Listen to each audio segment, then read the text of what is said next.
Okay, so let's compare binomial and normal distribution. So when we're looking at binomial, what does the word bi tell us? 2. Good, 2, yeah. So it can only be 2 options. Yeah. And this we call success or failure. Now I put that in inverted commas because success just means in terms of like what I'm looking for. For example, if I'm looking to throw, if I'm flipping a coin and I'm looking at throwing a head, then the head will be my success. But if I was looking to throw a tail, then the tail would be it. So it just depends what I'm looking for. So that's why. So success could be, let's look at our, let's say we've had a 6-sided dice, right? 1. Mm-hmm. Don't know if I've got this right. But we know that the options on a 6-sided dice or die are, 1, 2, 3, 4, 5, and 6. Okay. So let's say that I was looking to throw a 6. So my success is the 6. Yeah. So our success we call P. And that is 1/6, right? Because my probability of success would be 1 out of these 6 numbers. So if I threw it and it's an even die, then we get a 6. The chances that happening would have been 1/6. And so then we look at the failure. Well, the failure is just all the other options, 1, 2, 3, 4, 5. So we can just say Q is always equal to 1 minus P, which is 5/6. So that's the first thing. So when you look at the binomial distribution, we always want to get our P and Q. So what you're looking out for in questions is, are there only 2 options? And so it'll be something like the probability of me failing a test is 60%, let's say. There's a 60% chance of failing. So let's say that was 60% chance of failing.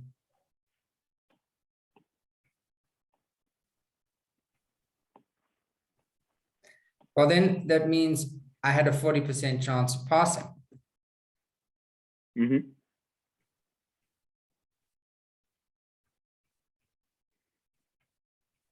Now, what's interesting about this is you say, if I wrote the 3 tests, right? If I wrote the test 3 times, what is the chance that I failed twice, let's say? I'm not going to work this out, but this is just an interesting thing about the success or failure. So if I wrote 3 times, what is the chance of failure? What is the chance I failed twice? Still 60. Okay, now what's interesting about this is that the failure in terms of the equation is actually the success, because I'm looking at the chance of failing. So in a way, the success, the P, the chance of that happening is actually 0.6. So that's why I say the success and failure terminology can be confusing. So we look at what is the question asking about? It's asking about failure. And so I use the failure as the P, the 0.6. So I wanted to go into that now. The reason being, I noticed that they have trick questions where they do that sort of thing. So we have to distinguish that the P is what we're looking for.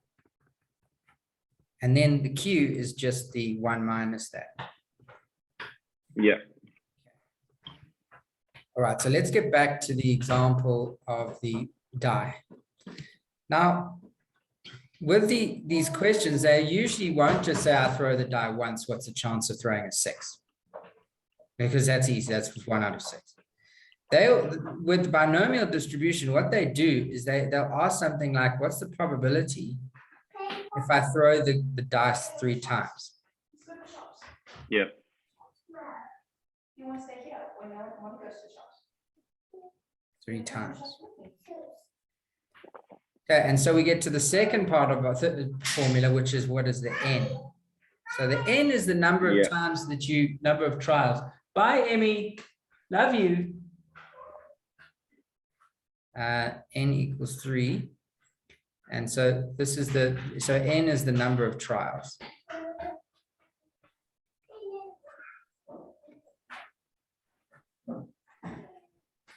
The number of times however you want to say it, the number of times I've performed an experiment. Yeah, exactly, number of trials. Okay, so we've got that bit. And so then it is simply a matter of now the question, like what are they asking? So they could ask me probability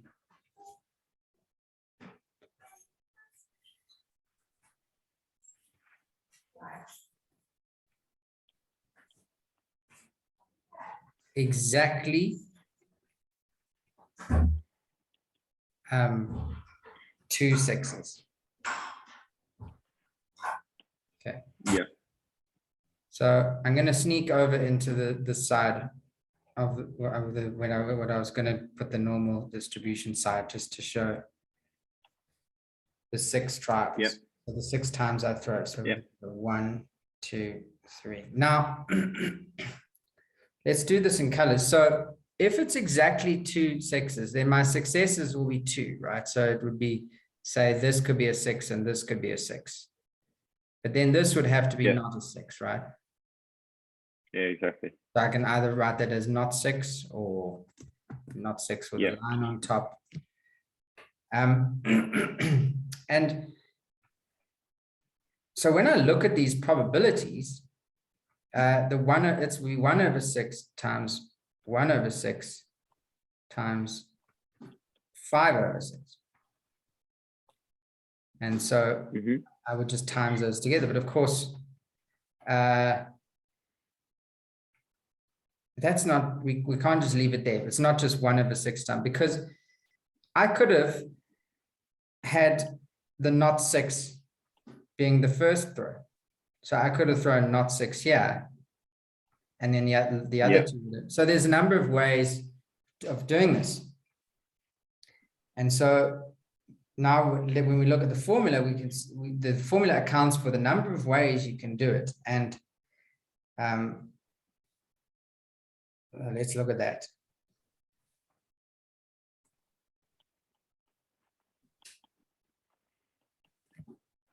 Okay, so I'm actually going to forget about this and just do the normal distribution on another page. Okay, so we've got our probability.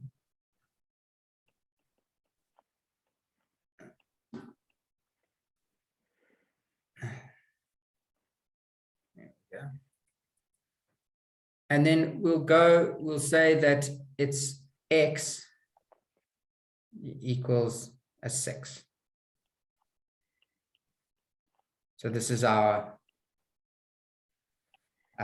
notation that you can write it as. So you could sometimes see they could ask you the probability of throwing less than a 6, and then you would say X is less than 6. Or you so that's what that means. And then the X is just your outcome.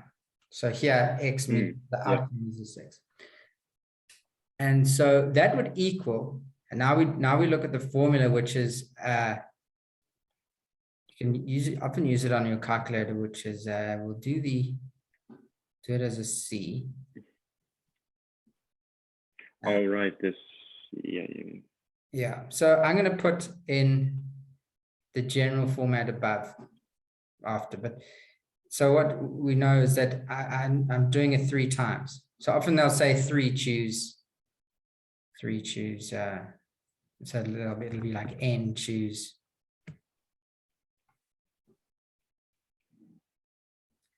And we'll call this K, let's call this K. And this is how many times I choose my 6, how many times I'm successful. So this is, this is here, how many successes, number of successes.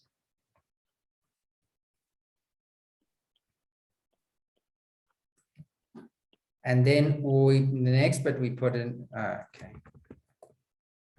Because I need the next bit. So then we put in our success probability, so P, which in this case is 1/6 times by, and then we'll put in our probability of it being unsuccessful, Q, over 6. Now over here, we will put K, which is the number of successes, because in this case here, it'll be 2, which we've written here. Now we can see that because it's 1/6 times 1/6, which is 1/6 squared. So that's where that comes from.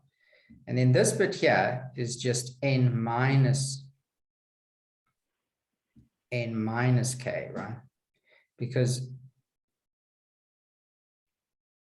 if you've used K, you'll have N minus K left. So in other words, if you've used 2 out of the 3, you'll have just 1 left. Yeah. So if it had been 4 times and you'd use 3 successes, you'd have 2 left because you'd have another failure option. Mm-hmm. Okay, and so that's this formula. So the 1/6 squared and the 5/6 squared, that makes sense. So now we can say, but then this must account for how many different ways that you could throw a 6. And so what I want to do is actually just break down what this 3 combination 2 means longhand. So what it means is at the top, we put 3 factorial. Do you know what 3 factorial means? No. That means 3 times 2 times 1. So if it had been 5 factorial with this exclamation mark, it would have been 5 times 3 times 2 times 1, from 4 times 3 times 2 times 1. We did over, and then it's the 2 factorial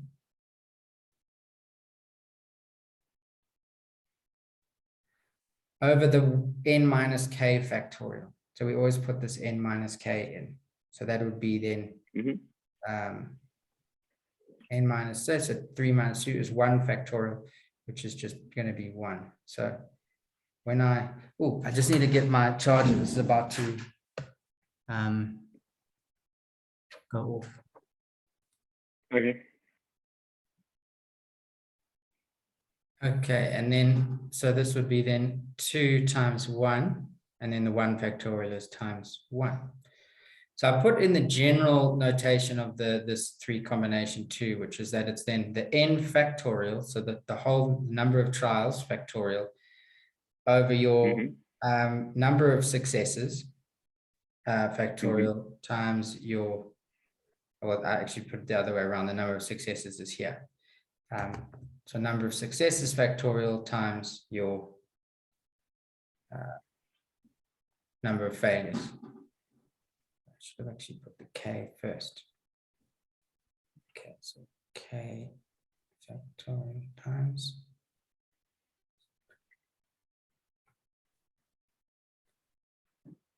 Okay. Okay.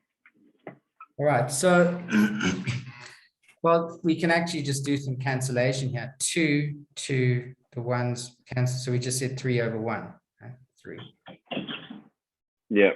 So what we would end up having is 3 times, and that makes sense because if we throw it, which essentially we're throwing a failure once to get 2 successes.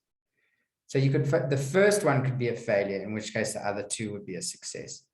The second one could be a failure, so then the first and third would be a success, or the last one would be a failure. So we can see that it's 3 times. So it would be 3 times 1/6 times 2 to the power of 2 times 5/6. Okay, so that's would then give us an answer on our calculator, which would essentially just be, well, this is 3 times 3. Yeah. So what is that? That's 15 at the top.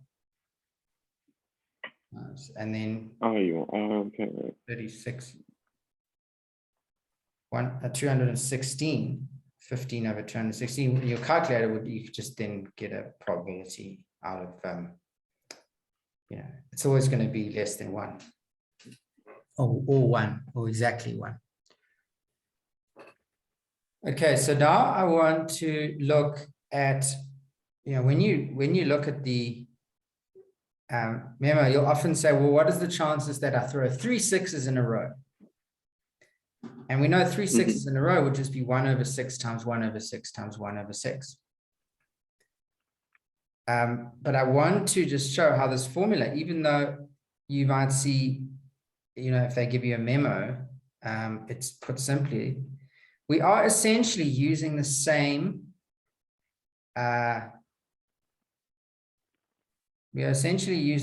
formula, but a lot of the numbers just end up being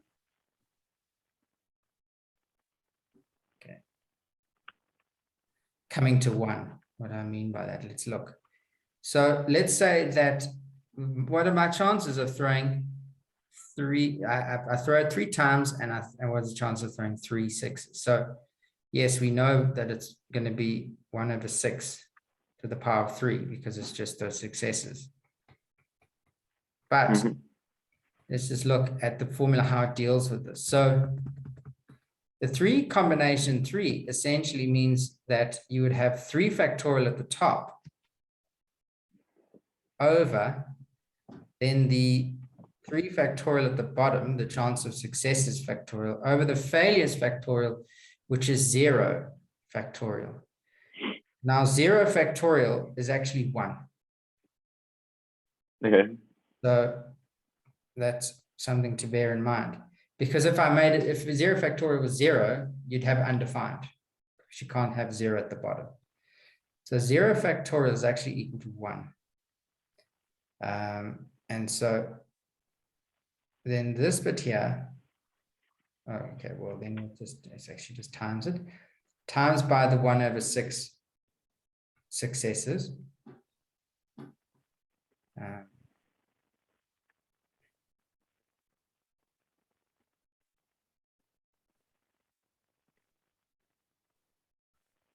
6 to the power of 3. And I want to actually put in this, because this essentially, my failures is 0. No failures. And anything to the power of 0 is 1. So we see that it is there. It's like almost like a ghost. It's there, but we don't see it. So when you see the memo and it just suddenly says 1/6 to the 3, it's actually using this formula. And what we notice is that here as well, 3 factorials, that they cancel, leaving us with 1, and this we know is 1, so it's just 1/1. So essentially, that's basically saying 1 times a 6 to the 3 times 1. So we end up just being, getting that 1/216.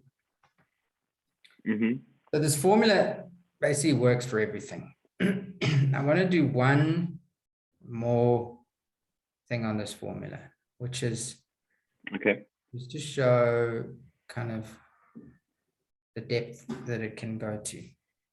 I think that's important to see. It's very robust. It works for a lot of scenarios that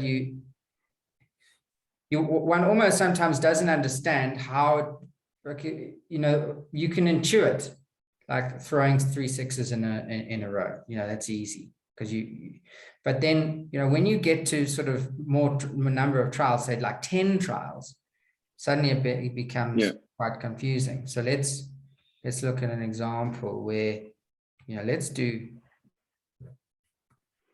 7 trials.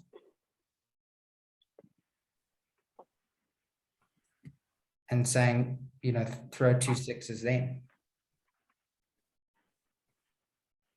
Okay, so P. So I could throw a 6 here and here. Then here and here and here and here. Okay, I now get so many different ways, right? The ways that I could throw 2 6s there's so many, right? I could throw a 6 of the first and the last one. I could throw the first 2 being a 6. I could throw the third and the fourth one being a 6. So now I'm looking at going, okay, rather than throwing 3 6s in a row, which is easy, this is hard because there are so many ways that I can get the desired outcome. And so then this N choose K is very important. Yet this part of the equation here is still fairly simple because, this is 1/6 and this is 1/6 probability. And this is 5/6 and 5/6 and 5/6 and 5/6, 5/6. And essentially, if I was just to take the 1/6s out, I get the 1/6 to the 2. Yep. And I times, and if I was to times that and that, and then the 5/6s, if I take them out, essentially, and put them together, I get 5/6 to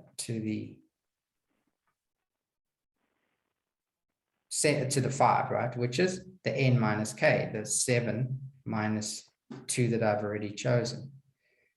So, so this one is quite nice. This part of the formula works nicely, but then the N choose K, well, it actually also works out quite nicely. Because essentially what we're doing is we're going, right, 7, and I'm choosing 2 successes.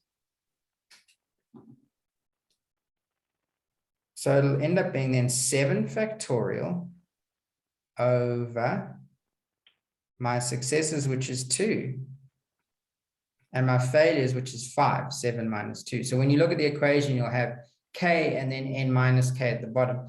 Formulas are always confusing. Let's rather just say it in words. Number of times, number of trials over the number of failures, factorial times the number of, successes times the failures factorial. So I could even just write this as successes in green, failures in red, so that we can actually see, okay, all I'm doing is I'm doing failures and successes at the bottom. I'm going to stop writing the colors now because I feel like that's fine. 1/6 to the 2 times 5/6 to the 5. Okay, and in this bit here, we could just stick in our calculator, or the nice thing with working with these factorials is you get a lot of cancelling. You've got 5 times 4 times 3 times 2 times 1. Now, you're not going to write it out every time, but in this case, it's not too bad. 2 times 1 times 5 times 4 times 3 times 2 times 1. And so we can, the 1s, 5s cancel there, that cancels.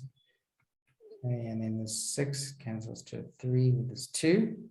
7 times 3 is 21. So, to try and figure out the different ways, well, this does it easily for me. It was 21 ways times 1 times 5 squared. So this bit you can just do in the calculator, and that'll give you the probability. Now, we're not going to do it, but they could ask you, what's the probability of throwing a 6 2 times or less? So a 6 2 times or less. Well, you've already got the probability of throwing a 6 twice. So all you would do is then do this exact same thing, but also do the probability of throwing a 6 once. So essentially, if you were to do that, you'd have a 1 here and a 6 here. And that would still be throwing a 6 less at twice or less.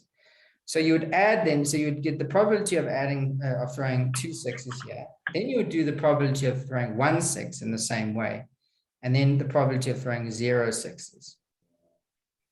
And essentially, the problem with throwing 0 6s is simply just the probability of failing every time, which is 5/6 to the 7, right?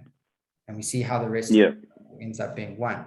So you would have the 3 different probabilities, and then you just add them together. So your total probability would be the sum of those 3 probabilities. So that's it. So that's the binomial distribution. We're looking for a success or a failure, and we're looking usually at the number of trials, and then we would estimate the probability. And what you'll notice is that if you were to add up all the different probabilities of like throwing a 6 once, twice, 3 times, they actually all end up adding up to 1. And so that brings us nicely on to this next thing, which is, okay, now let's look at a binomial distribution. Sorry, a normal distribution. Yeah. So we saw how P and Q added up to 1, because success and failures, those are our 2 options. Well, normal distribution, we also look at probability always adds up to 1. You know, a heads and a tail, probability is a half and half, and that probability adds up to 1. Now, the normal distribution, often the first thing they'll show you is this thing here, which we call a probability density function, PDF. And underneath this graph adds up to 1. Okay, but now let's look at an example, because it's easier when we look at an example to see. First of all, our normal distribution deals with like continuous data, or you know. So what does it mean? So the PDF goes for the continuous means it keeps going. Yeah, it continuous kind of okay, so let's think of, because I studied genetics, so when we think of a continuum, we think of it can fall, you know how they talk about the spectrum as well, like people lie on the spectrum, which I always find weird, because, you know, they say, oh, he's on the spectrum. But the fact is, scientifically, we all must be on the spectrum, because the spectrum takes in the entire population and says, where do you lie? Yeah. And so we're all on the spectrum when you talk about autism or anything. It's just, you may fall on a further side than someone else, but we're all there. So saying someone's on the spectrum is actually redundant. It doesn't make any sense. It just means they lie. What they mean is that they lie further on the spectrum. So let's look at something a little bit easier to diagnose. So our heights. Okay. I was just wondering, the PDF does that stand for? Yes, probability density function. Probability density function. Yeah, and that links with continuous data, right? Yeah, and we're looking at it equals to 1. So I was kind of going to get there with an example, but basically this under this graph is it adds up to 1. So, but we'll first look at an example. So I think heights is a sort of a relatively easy one to deal with. So we'll deal with the heights of, say, men. Okay, now we know that human beings range from, you know, we look at, if we look at Robert Wadlow, the American, who's still the tallest man to ever live, he was at 8.11 3/4, right? 11 inches and 3/4. So basically almost 9 foot, which is insane. And then, yeah, that's crazy. and then you have the shortest person who's under a meter. I think about 30 something, 40 centimeters or something crazy. I used to know these things. I used to know that the shortest woman in the world was a South African, Madge Bester, but that record's since been broken. But she was, she was tiny. But the shortest person in the world was actually a man, as far as I remember. And I think it's, obviously changes. When you look at living people. Yeah. Okay. So let's say now that we say, okay, we have these extremes, but we also have an average. And so we'll put in our average. So let's stick our average just slap back in the middle. Bang in the middle. So we could say, what is the average height? Will it maybe sort of, do you use feet or centimeters? We use centimeters. Okay, so let's say that the average is say 160. I don't know what it is. But we'll say the average is 160. So this is most of the people. Now, that we would say then the mean, which you use this U. And so yeah, we can think of this graph as everyone underneath here kind of is falling within this range. And so we see this large area here where most people fall.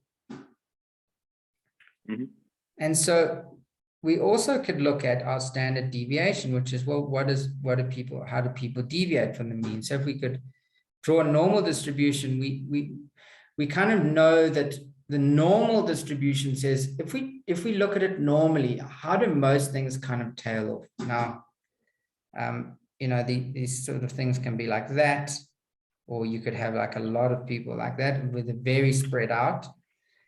Okay, but when we look at a normal distribution, it's a specific shape. And we use data tables. In your case, you use a calculator, but they call it a Z table or a T table. And these are tables where you can go and it's known probabilities. So I can kind of take a pencil, I can kind of say, well, this is looking at your deviation. So your standard deviation is this here. And so this kind of tells us how much something deviates.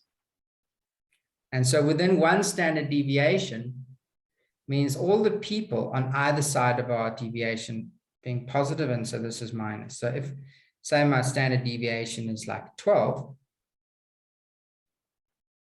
so let's say now, so we've said our U is this. Let's do our standard deviation in yellow. We could say one standard deviation. One standard deviation either side. So let's say that this is 12 centimeters. So that means that, I don't like that standard deviation. I feel like it would be more. But, let's say that it's 22. I feel like I would fall within one standard deviation.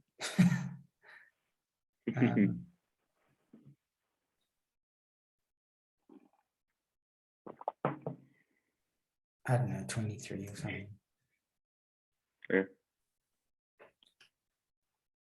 So these are the people. So most people would then either be, so on this point here, you would have this as 183. And then if you minus this, you'd have 160, which would be 137. I feel like I've got my mean wrong. I feel like I've guessed the No, wrong you're thing, fine. but it doesn't matter. No, I would have. Nah, it's fine. It's fine. Might have been, I think maybe the average height is more like about 164 or something, 165. I think it's like 165, 170, something like that. Yeah. It's not too changed. Yeah, it doesn't really matter. The point is that, okay, so most of the people fall within 137 and 138. Now, then you start to get the outliers, right? So these very tall people. Now, actually in Holland, I know that I think the Dutch men are the tallest in the world. And I think that they actually average about 6 meters anyway. But when we look at the population, a lot of people, China has the biggest population and they're generally not that tall. So I think that you would probably find that the Dutch men actually fall outside. A lot of them actually fall out of the world population that we're getting. Yeah, I mean, average male height is 183.7. Yeah. So now if we would, so this could be the global. And so this is the great thing about it. And then we could put the Dutch here. And if we were looking at that, we would suddenly have our mean as being 180. And you may find the range actually slightly different, right? Because you get, it might be sort of smaller numbers. So the standard deviation could be like 13 or something. And sort of maybe 193 and 267. Anyway, most of these men then would fall in this here. And so we have these known probabilities inside here. So normal distribution, we're dealing with continuous data, which we can then get a mean. So if you get given a mean rather than a probability straight away, then you are probably dealing in that question with normal distribution. And if you see standard deviation, so we're looking for words like mean and standard deviation, you're not really going to see that in a binomial distribution question. Binomial, you're looking for success and failure. Here, we're not asking.